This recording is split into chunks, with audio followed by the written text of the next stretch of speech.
Welcome to the GRM Rao e-learning center.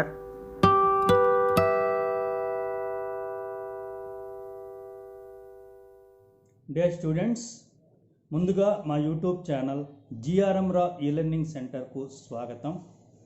Dear students, ఈరోజు third BCom విద్యార్థులకి 5th సెమిస్టర్లో ఉన్న రూరల్ అండ్ ఫార్మ్ క్రెడిట్ అనే సబ్జెక్ట్లోని ఒక టాపిక్తో మీ ముందుకు రావడం జరిగింది.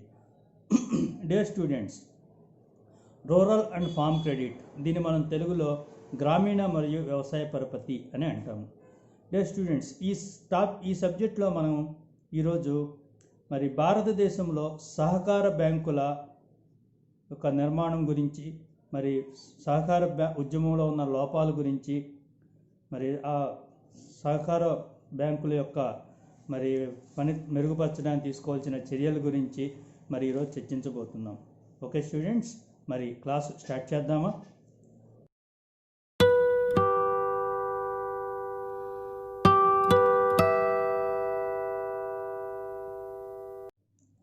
ఓకే డియర్ స్టూడెంట్స్, ఈరోజు మనం థర్డ్ బీకామ్ విద్యార్థులకి 5th సెమిస్టర్లో ఉన్న గ్రామీణ మరియు వ్యవసాయ పరపతి అనే సబ్జెక్ట్లోని ఒక టాపిక్తో మీ ముందుకు రావడం జరిగింది. డియర్ స్టూడెంట్స్, ఆ టాపిక్ ఏంటంటే మరి భారతదేశంలో సహకార బ్యాంకులు అనే అంశాన్ని మనం క్షుణ్ణంగా పరిశీలించాలి. ఓకే స్టూడెంట్స్, మరి భారతదేశంలో సహకార బ్యాంకుల గురించి తెలుసుకునే ముందు ఆ యొక్క బ్యాంకుల యొక్క అవసరం ఎందుకు ఏర్పడింది అనే విషయాన్ని మనం తెలుసుకోవాల్సిన అవసరం ఎంతైనా ఉంది. ఎందుకనంటే భారతదేశం వ్యవసాయిక దేశం. భారతదేశంలో ప్రజల యొక్క ప్రధానమైన వృత్తి వ్యవసాయం. కాబట్టి ఈ వ్యవసాయిక దేశంలో మరి రైతులు ఎన్నో రకాల ఇబ్బందులు పడుతూ ఉన్నారు. మన దేశంలో వ్యవసాయదారులు 75% ద్రవ్య అవసరాలను తీర్చేవారు వడ్డీ వ్యాపారస్తులు మరియు దేశీయ బ్యాంకులని చెప్పొచ్చు. భారతదేశంలో ఉన్నటువంటి రైతులకి మరి వ్యవసాయదారులకి మరి 75% ద్రవ్య అవసరాలు ఎవరు తీరుస్తున్నారు అని మనం పరిశీలిస్తే వాళ్ళు వడ్డీ వ్యాపారస్తులు మరియు దేశీయ బ్యాంకులని మనం టంకాపదంగా చెప్పొచ్చు. మరి వాళ్ళు దేశీయ బ్యాంకుల్లో వడ్డీ వ్యాపారస్తులు ఏం చేస్తున్నారంటే వాళ్ళు హెచ్చు వడ్డీ రేట్లను విధిస్తారు. వాళ్ళు సాధారణ వడ్డీ రేట్లతో ద్రవ్యాన్ని సమకూర్చడం లేదు, హెచ్చు వడ్డీ రేట్లతో మరి ద్రవ్యాన్ని సమకూర్చడం అనేది జరుగుతుంది. అంతేకాకుండా ముందుగానే వడ్డీని మినహాయించుకోవటం కూడా జరుగుతుంది. ఇంకా వడ్డీలను ఏం చేస్తున్నారంటే నిర్భయంగా కఠినంగా వసూలు చేయటం అనేది జరుగుతుంది. డియర్ స్టూడెంట్స్, ఇక్కడ మనకు పరిశీలిస్తే భారతదేశంలోని రైతులు నిరక్షరాస్యులు, అజ్ఞానులు అవటం వలన ఈ యొక్క దేశీయ బ్యాంకర్లు మరి వడ్డీ వ్యాపారస్తుల కబంధ హస్తాలలో రైతులు చిక్కుకుపోతున్నారు. ఎలాగంటే వడ్డీ వ్యాపారస్తులేమో దొంగ లెక్కలు తయారు చేస్తున్నారు. ఎప్పటికీ కూడా రైతులని అంటే వ్యవసాయదారుల్ని రుణవిముక్తులు కాకుండా చేస్తున్నారు. దీనివలన రైతులు వడ్డీ వ్యాపారస్తులు కానీ దేశీయ బ్యాంకుల యొక్క కబంధ హస్తాల్లోనే ఉండిపోతున్నారు. డే స్టూడెంట్స్, వడ్డీ వ్యాపారస్తులు అంటే మనం చుట్టుపక్కల ఉన్నటువంటి వడ్డీ వ్యాపారం చేసేవాళ్ళు. ఇక దేశీయ బ్యాంకర్లు అంటే మనం ప్రస్తుత కాలంలో ఫైనాన్స్ ఇచ్చేటువంటి ఆర్గనైజేషన్స్ అని చెప్పొచ్చు అనమాట. మనకి వాటికి ఉదాహరణలు మనకి ముత్తూట్ ఫైనాన్స్ అని చెప్పేసి ఇంకా కొన్ని ఫైనాన్స్ ఆర్గనైజేషన్స్ ఉంటాయి. చాలా మనకి మన చుట్టుపక్కల ఎన్నో మనం గమనిస్తూ ఉంటాము. అవన్నీ కూడా మనకి ఫైనాన్స్ ఆర్గనైజేషన్స్ అన్నీ కూడా మనకి దేశీయ బ్యాంకుల కింద చెప్పచ్చు. మరి ఇక్కడ రైతులు ఎలా ఉంటున్నారంటే వారి బారి నుంచి కాపాడాలి, మరి రైతుల్ని వారి బారి నుంచి కాపాడాలి అని చెప్పేసి మరి ఆలోచించడం జరిగింది. రైతులని దేశీయ బ్యాంకర్లు వడ్డీ వ్యాపారస్తుల బారి నుంచి కాపాడే నిమిత్తం భారతదేశంలో 1904లో సహకార ఉద్యమం అనేది ఆరంభమైంది. ఇంకా సహకార పరపతి అనే సాధనం ద్వారా రైతుల ఆర్థిక సమస్యలను తీర్చడానికి ప్రభుత్వమే పూనుకోవడం అనేది జరిగింది. డియర్ స్టూడెంట్స్, ప్రభుత్వం 1904వ సంవత్సరంలో దానికోసం సహకార పరపతి సంఘాల చట్టాన్ని అమలులోకి తీసుకురావడం జరిగింది. ఈ చట్టం అనేది అమలులోకి రావడంతో సహకార ఉద్యమం అనేది ప్రారంభమైందని చెప్పొచ్చు. మరి ఈ చట్టం ప్రకారం సహకార సంఘాలు లేదా సహకార బ్యాంకులు అనేవి స్థాపించబడినాయి. 1904వ సంవత్సరంలో సహకార ఉద్యమం రావటం, దాని తర్వాత ప్రభుత్వమే చర్యలు తీసుకోవటం, దానిలో భాగంగానే 1904వ సంవత్సరంలో సహకార పరపతి సంఘాల చట్టాన్ని అమలులోకి తీసుకురావడంతో మనకి ఆ చట్ట ప్రకారం సహకార సంఘాలు వీటిని మనం సహకార బ్యాంకులను కూడా పిలుస్తాం అన్నమాట. వాటి యొక్క స్థాపన అనేది జరిగిందని చెప్పొచ్చు. డే స్టూడెంట్స్, మరి రైతులకి ధన సహాయం అందించటం, వీటి యొక్క లక్ష్యం ఏంటి అని మనం పరిశీలిస్తే, రైతులకి ధన సహాయం అందించటం, మరి సహకార సిద్ధాంతాలను మరి పొదుపును వ్యాపింపు చేయటం అనేది ఈ సహకార ఉద్యమం యొక్క లక్ష్యంగా చెప్పొచ్చు. అయితే 1915వ సంవత్సరంలో మెక్లగన్ కమిటీ సహకార ఉద్యమాన్ని పరిశీలించమని తెలియచేయడం జరిగింది ప్రభుత్వం. మరి 1915వ సంవత్సరంలో మెక్లగన్ కమిటీ సహకార ఉద్యమాన్ని పరిశీలించి ఏం చేసిందంటే దానిని అభివృద్ధి చేయడానికి అని చెప్పేసి అమూల్యమైన సలహాలను ఇవ్వటం జరిగింది.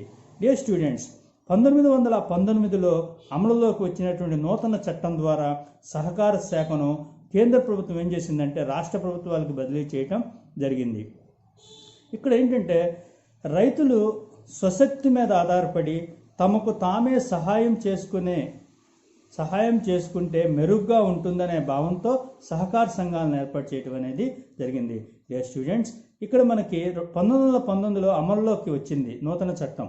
దాని ద్వారా సహకార శాఖను కేంద్ర ప్రభుత్వం రాష్ట్ర ప్రభుత్వాలకి ట్రాన్స్ఫర్ చేసేసింది. ఇక్కడ ఏంటంటే రైతులు స్వశక్తి మీద ఆధారపడి ఉండాలి. అంటే వాళ్ళు ఎవరి మీద ఆధారపడకుండా వారికి వారే తాము స్వశక్తి మీద ఆధారపడి మరి ఆ ద్రవ్యావసరాలను తీర్చుకోగలగాలి. దానికోసం తమకు తామే సహాయం చేసుకుంటే మెరుగ్గా ఉంటుందనే భావంతో సహకార సంఘాలు అనేవి ఏర్పాటు చేయడం జరిగింది. డే స్టూడెంట్స్, ఇక్కడ సహకార సంఘాలంటే మనకి సహకార బ్యాంకులను కూడా అర్థం. మరి మన భారతదేశంలో ప్రస్తుతం ఉన్న సహకార సంస్థలు ఏంటి అని మనం పరిశీలిస్తే, భారతదేశంలో సహకార బ్యాంకుల్ని 3 రకాలుగా విభజించవచ్చు.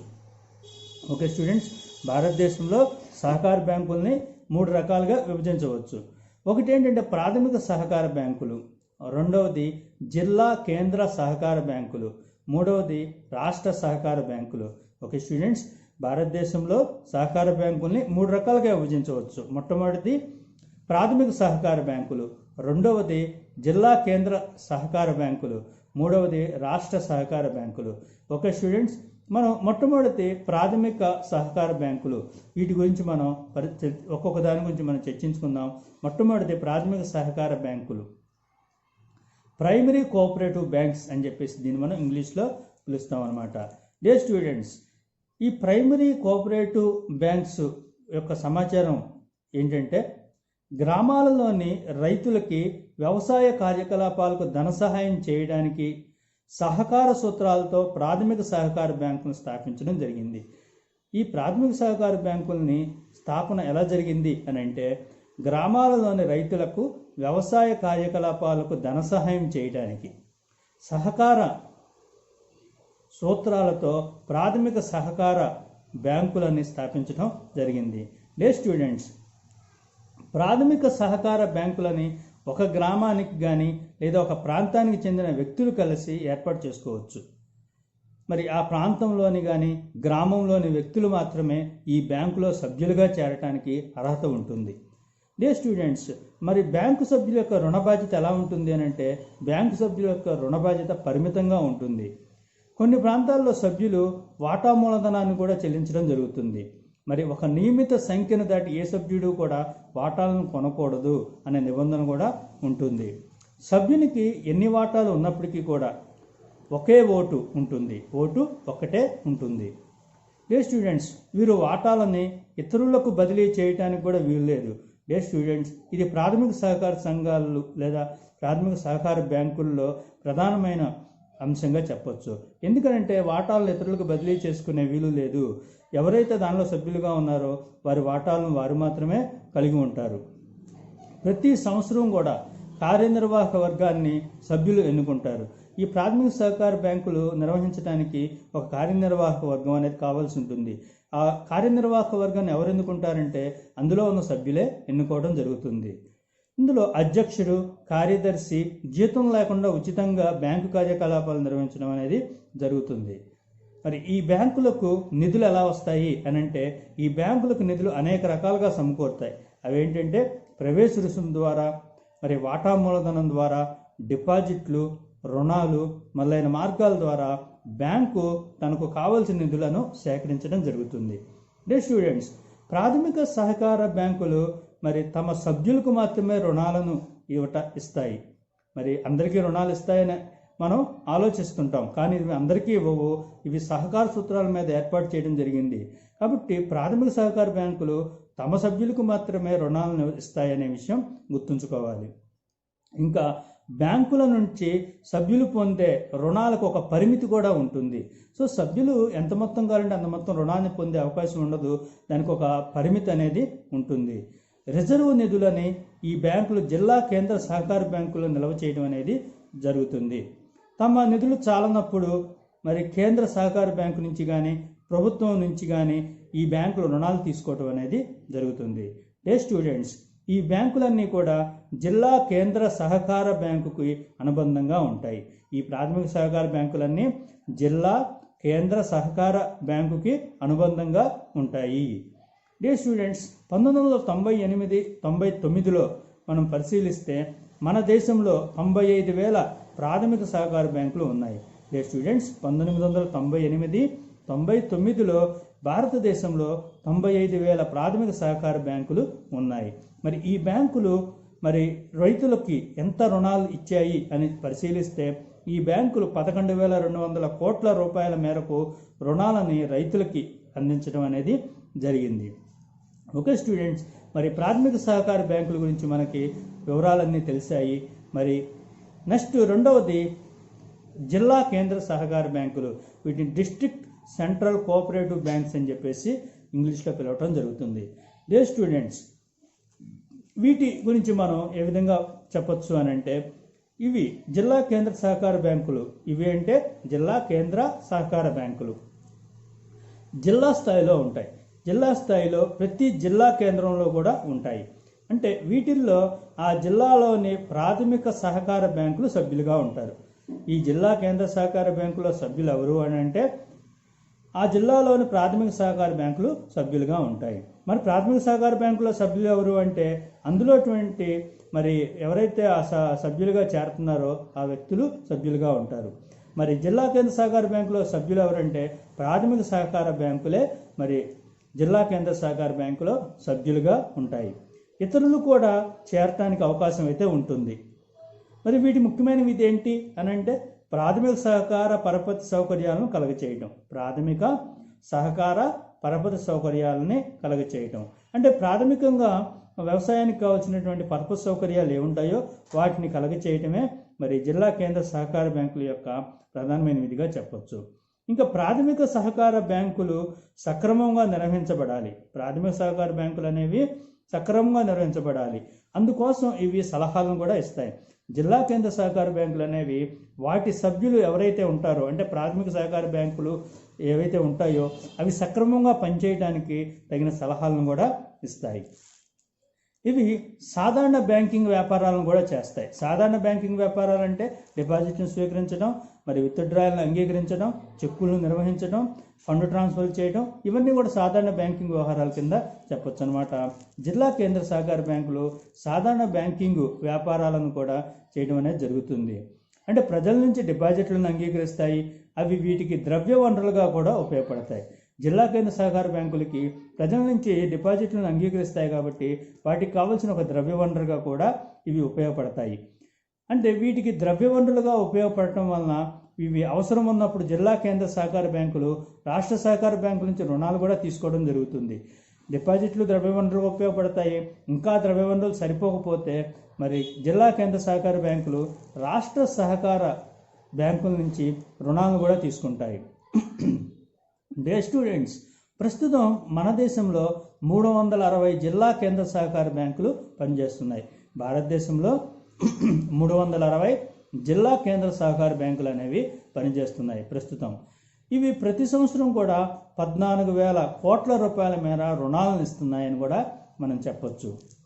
ఓకే స్టూడెంట్స్, మనకి ప్రాథమిక సహకార బ్యాంకుల గురించి తెలిసింది, జిల్లా కేంద్ర సహకార బ్యాంకుల గురించి తెలిసింది. మూడవది రాష్ట్ర సహకార బ్యాంకులు. స్టూడెంట్స్, వీటి మన స్టేట్ కోఆపరేటివ్ బ్యాంక్స్ అని చెప్పేసి ఇంగ్లీష్లో పిలుస్తాము. దీనికి మనకు సంబంధించిన సమాచారం ఏంటి అని అంటే స్టూడెంట్స్, ప్రతి రాష్ట్రానికి కూడా ఒక రాష్ట్ర సహకార బ్యాంక్ అనేది ఉంటుంది. మరి దీనిలో అన్ని జిల్లాల కేంద్ర సహకార బ్యాంకులు సభ్యులుగా ఉంటాయి. డియర్ స్టూడెంట్స్, దీనిలో అన్ని జిల్లాల కేంద్ర సహకార బ్యాంకులు సభ్యులుగా ఉంటాయి. జిల్లా కేంద్ర సహకార బ్యాంకులోనేమో ప్రాథమిక సహకార బ్యాంకులు సభ్యులుగా ఉంటాయి. మరి రాష్ట్ర సహకార బ్యాంకుల్లోనేమో మరి ప్రతి రాష్ట్రానికి ఒక రాష్ట్ర సహకార బ్యాంకు ఉంటుంది. మరి దీనిలో ఈ రాష్ట్ర సహకార బ్యాంకుల్లో అన్ని జిల్లాల కేంద్ర సహకార బ్యాంకులు సభ్యులుగా ఉంటాయి. మరి ఇందులో కూడా ఇతరులు కూడా చేరే అవకాశం అయితే ఉంటుంది. దీని ఉన్నత స్థాయిని బట్టి దీన్ని మనం ఏమంటారంటే శిఖర బ్యాంకు, దీన్ని అపెక్స్ బ్యాంక్ అని కూడా పిలుస్తారు. డియర్ స్టూడెంట్స్, దీనికి వాటా మూలధనం ద్వారా మరి రిజర్వ్ ద్వారా ఇచ్చే రుణాల ద్వారా డిపాజిట్లు, రిజర్వుల ద్వారా నిధులు అనేవి ఏర్పడతాయి. డియర్ స్టూడెంట్స్, రాష్ట్ర సహకార బ్యాంకులు నిధులు ఎలా వస్తాయి అని మనం పరిశీలిస్తే వీటికి వాటా మూలధనం ద్వారా షేర్ క్యాపిటల్ అనేది, అంటే ప్రజల నుంచి మరి వాటాలని జారీ చేసి వసూలు చేసుకోవడం ద్వారా కూడా వీటికి నిధులు అనేవి వస్తాయి. ఇంకా రిజర్వ్ బ్యాంక్ ఇచ్చే రుణాల ద్వారా ఆర్బీఐ మరి రాష్ట్ర సహకార బ్యాంకులకి మరి వివిధ రకాల వ్యవసాయ అవసరాలకు రుణాలు ఇవ్వడం కోసం మరి వాటికి సహకారం అందించడం కోసం రిజర్వ్ బ్యాంక్ కూడా రుణాలు ఇస్తుంది. ఇంకా ఈ బ్యాంకులు కూడా డిపాజిట్లను వసూలు చేసుకుంటాయి కాబట్టి డిపాజిట్ల ద్వారా ఇంకా రిజర్వుల ద్వారా నిధులు అనేవి ఏర్పడతాయి. ఇవి నగదు కోసం ఏం చేస్తాయంటే ఎక్కువగా రిజర్వ్ బ్యాంకు మీద ఆధారపడతాయని మాత్రం స్పష్టంగా చెప్పొచ్చు అనమాట. డియర్ స్టూడెంట్స్, దేశంలో 28 రాష్ట్ర సహకార బ్యాంకులు ఉన్నాయి. మన దేశంలో ప్రస్తుతం 28 రాష్ట్ర సహకార బ్యాంకులు ఉన్నాయి. ప్రతి సంవత్సరం దాదాపు 7,700 కోట్లను కేంద్ర సహకార బ్యాంకులకి మరి ప్రాథమిక సహకార బ్యాంకులకి రుణాలని అందచేయడం అనేది జరుగుతుంది. డియర్ స్టూడెంట్స్, రాష్ట్ర సహకార బ్యాంకులు అనేవి మరి ప్రతి సంవత్సరం దాదాపు 7,700 కోట్లని జిల్లా కేంద్ర సహకార బ్యాంకులకు కానీ ప్రాథమిక సహకార బ్యాంకులకు కానీ రుణ సహాయం చేయటం అనేది జరుగుతుంది. ఇంకా భారత రాష్ట్ర సహకార బ్యాంకుల సమాఖ్య అంటే federation of the state cooperative banks అనేది రాష్ట్ర సహకార బ్యాంకుల కార్యక్రమాన్ని సమన్వయం చేయటం అనేది జరుగుతుంది. డియర్ స్టూడెంట్స్, భారత రాష్ట్ర సహకార బ్యాంకుల సమాఖ్య అనేది రాష్ట్రంలో ఉన్నటువంటి సహకార బ్యాంకుల కార్యక్రమాలన్నీ కూడా మరి ఎక్కడో కూడా అవంతరాలు లేకుండా ఒక సమన్వయాన్ని ఏర్పరిచి మరి పనిచేసేలా చూస్తుంది.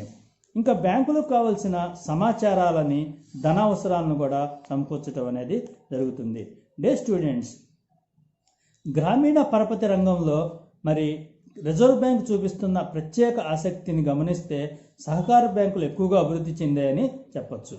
డియర్ స్టూడెంట్స్, ఈనాడు దాదాపు 70% గ్రామీణ అవసరాలకు సహకార సంస్థలే సహాయాన్ని అందిస్తున్నాయని చెప్పచ్చు.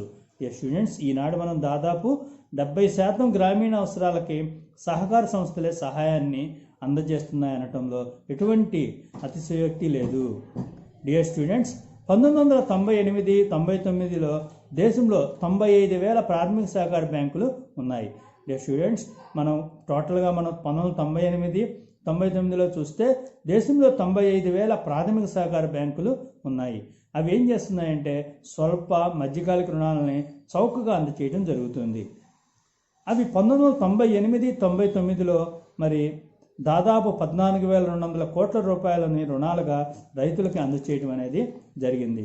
డియర్ స్టూడెంట్స్, 1998-99లో దాదాపు 14,200 కోట్ల రూపాయలను రుణాలుగా రైతులకు అందచేయడం అనేది జరిగింది. సో ప్రాథమిక సహకార బ్యాంకులు అనేవి 1998-99లో దాదాపు 14,200 కోట్లు మరి రూపాయల రైతులకు రుణాలుగా ఇవ్వటం వలన రైతులు ఎంతో లబ్ధి పొంది మరి దానివల్ల దేశానికి ఎంతో ఉపయోగపడినారని చెప్పొచ్చు. ఎందుకంటే రైతే మనకి దేశానికి వెన్నుముక. ఎందుకంటే రైతు లేకపోతే ఆహార ధాన్యాల పంటలు ఉండవు, పంటలు లేకపోతే మానవాళి జీవించడానికి మరి ఆహారం అనేది దొరకదు. కాబట్టి రైతులకు ఇచ్చినటువంటి రుణాలు దేశానికి ఉపయోగపడినట్లుగానే మనం చెప్పొచ్చు అన్నమాట. డియర్ స్టూడెంట్స్, అయితే ఇంత విలువైనటువంటి ఈ సహకార ఉద్యమంలో కొన్ని లోపాలు కూడా ఉన్నాయి. మనం ఈరోజు క్లాస్లో మనం సహకార ఉద్యమానికి సంబంధించిన లోపాలు ఏంటి అనేది మనం పరిశీలిద్దాం. ఎందుకంటే సహకార ఉద్యమం అనేది ఎంతో మేలు చేసింది, ఎంతో ప్రయోజనకరమైంది. అయినప్పటికీ కూడా దీనిలో కొన్ని లోపాలు అనేవి చోటు చేసుకున్నాయి. ఆ లోపాలలో మరి వాటి గురించి మనం తెలుసుకుందాం. డియర్ స్టూడెంట్స్, సహకార ఉద్యమం నిర్వహణ లోపభూయిష్టమై ఉన్నాయి. అంటే సహకార పరపతి ఉద్యమం ఆశించినంత ఫలితాలని ఇవ్వలేదు. ఎందుకు ఇవ్వలేదంటే రిజర్వ్ బ్యాంకు వ్యవసాయ శాఖ చేసిన దర్యాప్తుల వల్ల సహకార పద్ధతి, సహకార సంస్థల అభివృద్ధి. డియర్ స్టూడెంట్స్, రిజర్వ్ బ్యాంకు వ్యవసాయ శాఖ చేసిన రిజర్వ్ బ్యాంక్ చేసింది, వ్యవసాయ శాఖ కూడా దర్యాప్తు చేసింది దీని గురించి, సహకార ఉద్యమాన్ని గురించి. దానివల్ల ఏం జరిగిందంటే సహకార పద్ధతి, సహకార సంస్థల అభివృద్ధి కార్యక్రమాలు చాలా అసంతృప్తికరంగా ఉన్నాయని, నిరుత్సాహంగా ఉన్నాయని ఆ దర్యాప్తులో తేలింది. రిజర్వ్ బ్యాంకు ఇంకా వ్యవసాయ శాఖ చేసినటువంటి దర్యాప్తులో మరి ఈ యొక్క సహకార సంస్థల అభివృద్ధి ఇంకా సహకార పద్ధతి అనేది మరి చాలా కార్యక్రమాలు అనేవి అసంతృప్తికరంగాను, నిరుత్సాహంగాను ఉన్నాయని తేలింది.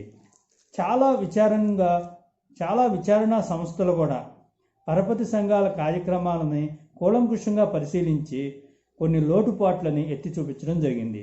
స్టూడెంట్స్, మరి ఇంకా చాలా విచారణా సంఘాలు ఈ యొక్క సహకార పద్ధతి గురించి చాలా సంఘాలు మరి దర్యాప్తు చేశాయి.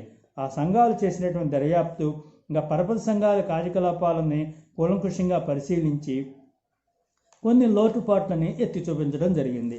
అందులో మొట్టమొదటిది ఏంటంటే సహకార ఉద్యమం ప్రజల నుంచి ఉద్భవించింది కాదు, ఇది ప్రజల నుంచి రాలేదు. ఎందుకంటే రైతులు ఎన్నో కష్టాలు పడుతున్నారు. దేశీయ బ్యాంకుల మీద, వడ్డీ వ్యాపారస్తుల మీద, వారి యొక్క ద్రవ్యావసరాల కోసం 75% ద్రవ్యావసరాల కోసం దేశీయ బ్యాంకుల మీద, వడ్డీ వ్యాపారాల మీద ఆధారపడుతున్నారు అని ప్రభుత్వమే గమనించి మరి అది ప్రభుత్వంచే ప్రారంభించబడింది. సహకార ఉద్యమం అనేది ప్రభుత్వం నుంచి ప్రారంభించడం అనేది జరిగింది. అందువల్ల దీనికి ప్రజలకు దీంతో ఆసక్తి లోపించింది. ప్రజలకి దీంట్లో పెద్ద ఆసక్తి అనేది లేకుండా పోయింది. స్టూడెంట్స్, సహకార ఉద్యమం అనేది ప్రజల నుంచి ఉద్భవించింది కాకపోవటం వలన, అది ప్రభుత్వంచే ప్రారంభించబడటం వలన అది ప్రజలకు దీంతో పెద్ద ఆసక్తి లేకుండా పోయింది. అది ప్రధానమైన లోపంగా చెప్పొచ్చు. రెండవది, రైతులకు ఉన్నటువంటి అన్ని రకాల రుణావసరాలని సహకార బ్యాంకులు తీర్చలేకపోయినాయి. స్టూడెంట్స్, రైతులకు చాలా రుణావసరాలు ఉంటాయి. కేవలం విత్తనాలు కొనటానికి, ఎరువులు కొనటానికే కాదు, రైతులు పంట పండించిన తర్వాత నిత్య జీవితంలో జీవనాన్ని సాగించడానికి కూడా ముందు ద్రవ్యావసరాలు ఏర్పడుతుంటాయి. కేవలం నాగలు కొనడానికి, లేదా విత్తనాలు కొనడానికి, పంట కోయటానికి, లేదంటే దున్నటానికి, విత్తనాలు చల్లటానికి, వీటికి కోసమే ద్రవ్యావసరాలు ఉంటాయనుకోవడం పొరపాటు. రైతు అయినా సరే ఒక మనిషే, అతను జీవించడానికి ఆహారం కావాలి. మరి పంట చేతికొచ్చి అది అమ్మి దాని డబ్బులు మళ్ళీ చేతికొచ్చే వరకు కూడా రైతు జీవించడానికి, మరి ఉండటానికి ఇల్లు, కట్టుకోవడానికి బట్టలు, ఇలాంటి ద్రవ్యావసరాలు ఎన్నో ఉంటాయి. సో ఇప్పుడు రైతులకు ఉన్నటువంటి అన్ని రుణ అవసరాలని కూడా సహకార బ్యాంకులు తీర్చలేకపోయినాయని మనం విచారణా సంఘాలు ఎన్నో విచారణ చేసి ఆ యొక్క లోపాన్ని చూపించడం జరిగింది. డియర్ స్టూడెంట్స్, మూడవది, ప్రాథమిక సహకార సంఘాల పనితీరులో ముఖ్యమైన లోపం నిధుల దుర్వినియోగం. ప్రాథమిక సహకార సంఘాల్లో కొంచెం నిధుల దుర్వినియోగం జరిగింది, ఇంకా నిధులు అక్రమ మళ్లింపు కూడా జరిగింది. అదొక లోపంగా మరి చెప్పచ్చు అన్నమాట. డియర్ స్టూడెంట్స్, నాలుగవది, ప్రాథమిక సహకార సంఘాల పరిధి, వీటి నిధులు చాలా స్వల్పం. ప్రాథమిక సహకార సంఘాలు అనేవి అందులో ఉన్నటువంటి రైతులే సభ్యులుగా ఉంటారు. ఆ సభ్యుల దగ్గర నుంచి వచ్చేటువంటి మొత్తాలు కొద్దిపాటి మొత్తాలే ఉంటాయి. అందువల్ల నిధులు చాలా స్వల్పంగా ఉంటాయి. కావున ఇవి రైతులకి కొంతవరకు మాత్రమే రుణ సౌకర్యం కలిగి చేసే సామర్థ్యాన్ని కలిగి ఉంటున్నాయి. ఇది ఒక లోపంగా మనం చెప్పచ్చు. డే స్టూడెంట్స్, ఐదవది, ఎక్కువ రుణాలు పెద్ద రైతులకే లభిస్తున్నాయి. మరి సన్నకారు రైతులని నిర్లక్ష్యం చేయడం అనేది జరుగుతుంది. అంటే తక్కువ వ్యవసాయ భూమి ఉన్నటువంటి రైతుల్ని నిర్లక్ష్యం చేసి ఎక్కువ వ్యవసాయ భూమి ఉన్నటువంటి మరి పెద్ద రైతులకి రుణాలని ఇవ్వటం జరుగుతుంది. దానివల్ల మరి చిన్న రైతులు, మరి సన్నకారు రైతులు మరి రుణాలు పొందలేక, వ్యవసాయాన్ని ఒకసారి చేయలేక నష్టాల పాలయ్యి కొన్ని సందర్భాల్లో మరి ఆ రుణాలని, బయట తీసుకున్నటువంటి రుణాలను, వడ్డీ వ్యాపారస్తులను తీసుకున్న రుణాలని చెల్లించలేక ఆత్మహత్యలు కూడా పాల్పడుతున్నారు. డే స్టూడెంట్స్, ఇలాంటి సన్నివేశాలన్నీ కూడా మనం నిత్య జీవితంలో మనం పేపర్లో వింటున్నాము, చదువుతున్నాము, మనకి ఇవన్నీ తెలిసిన విషయాలే. డే స్టూడెంట్స్, ఇంకా ఆరవది లోపం ఏంటంటే ఎత్తి చూపినటువంటి వివిధ విచారణ సంఘాలు మరి సహకార ఉద్యమాన్ని, సహకార పద్ధతి గురించి దాన్ని బాగా దర్యాప్తు చేసి వాళ్ళు తెలుసుకున్న లోపాలు ఏంటి అని అంటే అందులో ఆరవది ఏంటంటే కార్యనిర్వాహక సభ్యులలో అధ్యక్షుడి నుంచి కింది వారి వరకు కూడా లంచగొండితనం ప్రబలింది. ఇది ఒక ప్రధానమైన లోపంగా చెప్పొచ్చు. ఏడవది, సహకార బ్యాంకులలో రైతులకి రుణాల మంజూరులో విపరీతమైన జాప్యం జరుగుతుంది. అందువల్ల రైతులు వడ్డీ వ్యాపారస్తులను ఆశ్రయించడమే మంచిదన్న భావనకి వస్తున్నారు. డే స్టూడెంట్స్, సహకార ఉద్యమంలో ఇది చాలా ప్రధానమైనటువంటి సమస్య. ఎందుకంటే రుణాల మంజూరులో మరి జాప్యం అనేది జరిగితే పంట వేయాల్సిన టయానికి వేయలేకపోతారు, కొయ్యాల్సిన టయానికి కొయ్యలేకపోతారు, మరి అమ్మాల్సిన టయానికి అమ్మలేకపోతారు. దానివల్ల రైతులు మరి తగినటువంటి ధర లేక మరి తక్కువ ధరకు అమ్ముకోవాల్సిన పరిస్థితి, కొన్నిసార్లు అసలు పంటలు చేతికి రాకుండానే మరి నష్టపోవాల్సిన పరిస్థితి ఏర్పడుతుంది. డియర్ స్టూడెంట్స్, రైతులకు రుణాల మంజూరులో విపరీతమైన జాప్యం అనేది మరి చాలా ప్రధానమైన సమస్యగా చెప్పొచ్చు. ఇటువంటి పరిస్థితుల్లో రైతులు సకాలంలో పంటల్ని వేసి మరి దాన్ని సకాలంలో పండించాలి అనే దృక్పథంతో వడ్డీలు ఎక్కువైనా అని చెప్పి పర్వాలేదని చెప్పి వడ్డీ వ్యాపారస్తుని ఆశ్రయించి మరి మళ్ళీ కబంధ హస్తాల్లోకి ఇరుక్కుపోవడం అనేది జరుగుతుంది. డే స్టూడెంట్స్, మనకి 8వ లోపం ఏంటంటే సహకార ఉద్యమంలో నమ్మకం లేనివారు, దానిలో అనుభవం లేని వారంతా కూడా ఈ సంఘాలను స్థాపించడం వలన అవి చాలా దెబ్బతింటం అనేది జరుగుతుంది. అనుభవం లేని వారు సహకార సంఘాలు ప్రారంభించి ఆ సిద్ధాంతాలను తూట్లు పొడిచి మరి అవన్నీ సంఘాలు దెబ్బతినేట్లు చేయడం జరుగుతుంది. 9వది, రైతుల నుంచి రుణాల వసూలులో 25% బకాయిలు ఉంటున్నాయి. ఇంకా ఇది కాకుండా రైతుల నుంచి కూడా కొన్ని లోపాలు వస్తున్నాయి.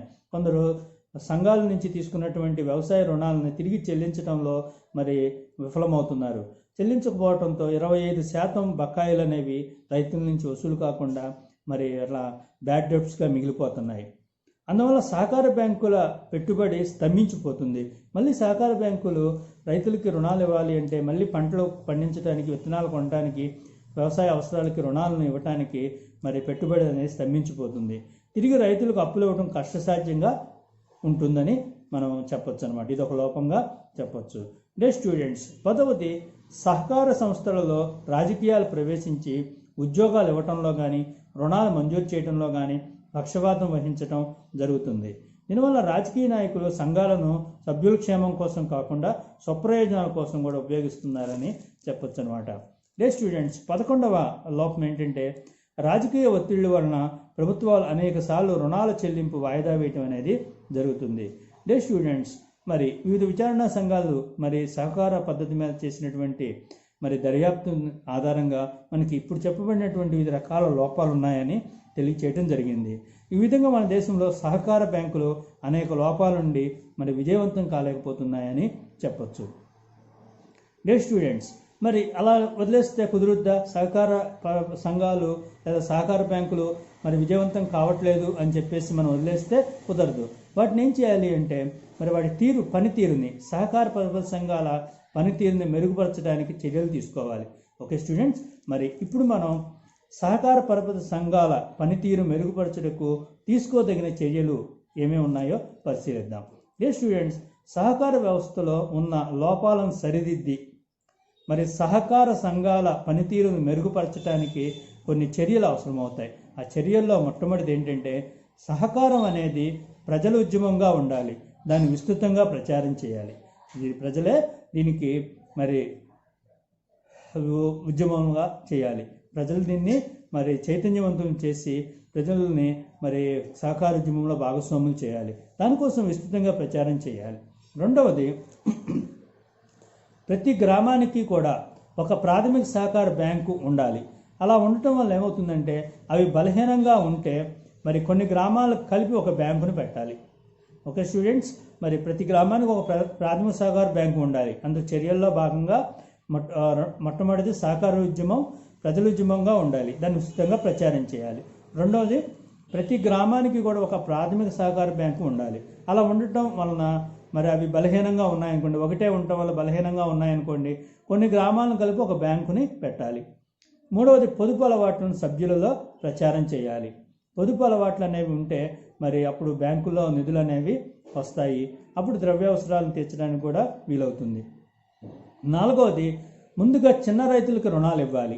పెద్ద రైతులకి ఇవ్వటం కాదు, చిన్న రైతులకి, సన్నకారు రైతులకి, ఎకరం 2 ఎకరాలు 3 ఎకరాలు 5 ఎకరాల లోపు ఉన్నటువంటి చిన్న సన్నకారు రైతులకి ముందుగా రుణాలు ఇవ్వాలి. ఆ తర్వాతే పెద్ద రైతులకి అవకాశం ఇవ్వాలి. డే స్టూడెంట్స్, 5వ మరి చర్య ఏంటంటే వ్యవసాయ సహకార శాఖల మధ్య సమన్వయం అనేది విస్తృతం కావాలి. 6వది ఏంటంటే సహకార బ్యాంకుల సిబ్బంది సుశిక్షితులై ఉండాలి.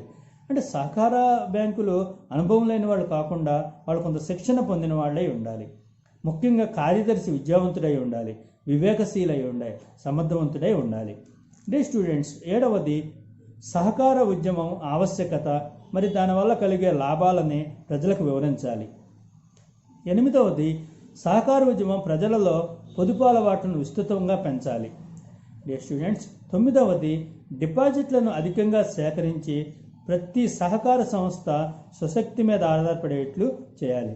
డిపాజిట్లను అధికంగా సేకరించడం వలన దానివల్ల సహకార సంస్థలకి మరి నిధులు అనేవి సమకూరుతాయి. అప్పుడు అవి స్వశక్తి మీద మరి నిధులను ఇవ్వగలుగుతాయి అని చెప్పచ్చు. డే స్టూడెంట్స్, 10వది ప్రాథమిక సహకార సంస్థల కానీ కేంద్ర సహకార బ్యాంకుల సిబ్బంది మరి వాటి యొక్క ఖర్చులని తగ్గించి రైతులకి స్వల్పకాలమైనటువంటి స్వల్ప వడ్డీ మీద రుణాలను లభించేట్లు చూడాలి. ఇంకా 11వ చర్య ఏంటంటే సకాలంలో రుణాలను తీర్చే ప్రాథమిక సహకార బ్యాంకులకి కేంద్ర సహకార బ్యాంకులు తక్కువ వడ్డీ రేటుకి రుణాలను ఇచ్చి రాయితీలను చూపించాలి. స్టూడెంట్స్, ఒక ప్రోత్సాహం అనేది ఉంటే ఇంకా కొంచెం ఎఫెక్టివ్గా పనిచేయడం జరుగుతుంది. అంటే సకాలంలో రుణాలు తీర్చేటువంటి ప్రాథమిక సహకార బ్యాంకులు ఏవైతే ఉంటాయో వాటికి కేంద్ర సహకార బ్యాంకులో తక్కువ వడ్డీ రేటుకి రుణాలు ఇచ్చి రాయితీలు కూడా చూపిస్తే అప్పుడు ఇంకొంచెం ఉత్సాహంగా ప్రాథమిక సహకార బ్యాంకులు అనేవి ఉత్సాహంగా రైతులకి రుణాలు ఇవ్వడంలోనూ వసూలు చేయడంలోనూ కూడా ఒక క్రమ పద్ధతిలో మరి వాటిని వసూలు చేసి సక్సెస్ చేయడం అనేది జరుగుతుంది. ఇటు రైతులకి ఉపయోగకరంగా ఉంటుంది. తక్కువ వడ్డీ రేటుకి రుణాలు ఇవ్వడం జరుగుతుంది కాబట్టి వాళ్ళు రైతులు కూడా చాలా ఇంట్రెస్ట్గా మరి రైతులకి రీపేమెంట్ చేయడానికి, రుణాలను తిరిగి చెల్లించడానికి మరి ఉత్సాహంగా చెల్లించడం అనేది జరుగుతుంది. డియర్ స్టూడెంట్స్, 12వది రైతులకు ఇచ్చే రుణాలు ధన రూపంలో ఉండకూడదు. ఎందుకంటే డబ్బు ఇస్తే దానికి ఏదో ఇంట్లో ఖర్చులకు వాడేయటం అనేది జరుగుతుంది. కాబట్టి రైతులకు ఇచ్చే రుణాలు ద్రవ్య రూపంలో కాకుండా విత్తనాల రూపంలోనూ, ఎరువుల రూపంలోనూ, పురుగు మందుల రూపంలోనూ, పనిముట్ల రూపంలోనూ, వస్తు రూపంలో ఉన్నట్లయితే తీసుకునే రుణం అనేది దుర్వినియోగం జరగదు. డే స్టూడెంట్స్, ప్రభుత్వాలు ఎన్నో మంచి పథకాలు చేస్తున్నాయి. ప్రజలు కూడా దాన్ని సద్వినియోగం చేసుకుంటున్నారంటే కొన్నిసార్లు ప్రజలే దుర్వినియోగం చేసుకుంటున్నారు. ప్రభుత్వాన్ని మనం తప్పు పెట్టాల్సిన అవసరం ఉండదు. ఎందుకనంటే ప్రభుత్వం ఇచ్చినటువంటి పథకం తాలూకు డబ్బుల్ని ఏ అవసరాలకైతే తీసుకున్నారో ఆ అవసరాలకి వినియోగించుకుంటే వాళ్ళు ఆ ప్రయోజనాన్ని 100% పొందడం అనేది జరుగుతుంది. కాబట్టి డియర్ స్టూడెంట్స్, రైతులైనా సరే వాళ్ళకి మరి వివిధ రకాల విత్తనాల రూపంలోనూ, మరి ఎరువుల రూపంలోనూ, పురుగు మందుల రూపంలోనూ, పనిముట్ల రూపంలో ఇలా వస్తు రూపంలో ఇస్తే రైతులకి మరి ఉపయోగకరంగా ఉంటుంది. అంతేకాని ద్రవ్య రూపంలో ఇస్తే ఆ ద్రవ్యాన్ని వాళ్ళ యొక్క మరి అవసరాలకు కానీ లేదా అనవసరపు వ్యయాలని దుబారాలకు కానీ వినియోగించి మరి వ్యవసాయం అనేది చేయకుండా మరి దాన్ని దుర్వినియోగం చేసే అవకాశం ఉంటుంది. కాబట్టి వస్తు రూపంలో ఇవ్వడం వలన నిధులు దుర్వినియోగం జరగకుండా ఉంటాయి. డే స్టూడెంట్స్, మరి ఈ పై చర్యలని అమల్లో పెడితే, ఇప్పుడు చెప్పిన చర్యలన్నింటినీ కూడా అమల్లో పెడితే గ్రామీణ పరపతి పెరిగి రైతులకి తగినంత ఆర్థిక సహాయం అందుతుంది అని మనం చెప్పొచ్చు. తద్వారా దేశంలో వ్యవసాయ రంగం అభివృద్ధి చెందుతుంది. ఓకే స్టూడెంట్స్, ఎప్పుడైనా సరే రైతులకి మరి వస్తు రూపంలో ఇవ్వటం వలన, ఇప్పుడు చెప్పిన చర్యలన్నీ మరి ఆచరించటం వలన, ఈ చర్యలు అమల్లో పెట్టిన ఎడల గ్రామీణ పరపతి పెరుగుతుంది. దానివల్ల రైతులకి తగినంత ఆర్థిక సాయం అందుతుంది. తద్వారా దేశంలో వ్యవసాయ రంగం అనేది అభివృద్ధి చెందుతుంది. మానవాళికి ఆహారం అనేది సరిపోయినంత దొరుకుతుంది. ఆహారం అనేది చాలా అవసరం. ప్రతి మనిషి జీవించడానికి ఆహారం అవసరం. చాలా దేశాల్లో పంటలు పండని దేశాలు చాలా ఉన్నాయి. భారతదేశం నీరు పుష్కలంగా ఉన్నది, పంటలు పండే భూములు చాలా ఉన్నాయి. ఇక్కడ ఉన్నటువంటి ప్రజలకి వ్యవసాయ అవసరాలకు తగిన రుణాలను తీసుకున్న వాళ్ళు సద్వినియోగం చేసుకుంటే మరి భారతదేశంలో వ్యవసాయము మరి బాగా అభివృద్ధి చేయబడి ఆహార ధాన్యాల ఉత్పత్తి గణనీయంగా పెరుగుతుంది. డియర్ స్టూడెంట్స్, మరి ఈరోజు క్లాస్లో మనం సహకార సంఘాలు గురించి, వాటి యొక్క మరి సహకార సంఘాల లోపాల గురించి, మరి సహకార సంఘాల లోపాలను నివారించడానికి మరి తీసుకోవాల్సిన చర్యల గురించి తెలుసుకుందాం. మరి తదుపరి క్లాస్లో తదుపరి టాపిక్తో మీ ముందుకు రావడం జరుగుతుంది. Thank you very much.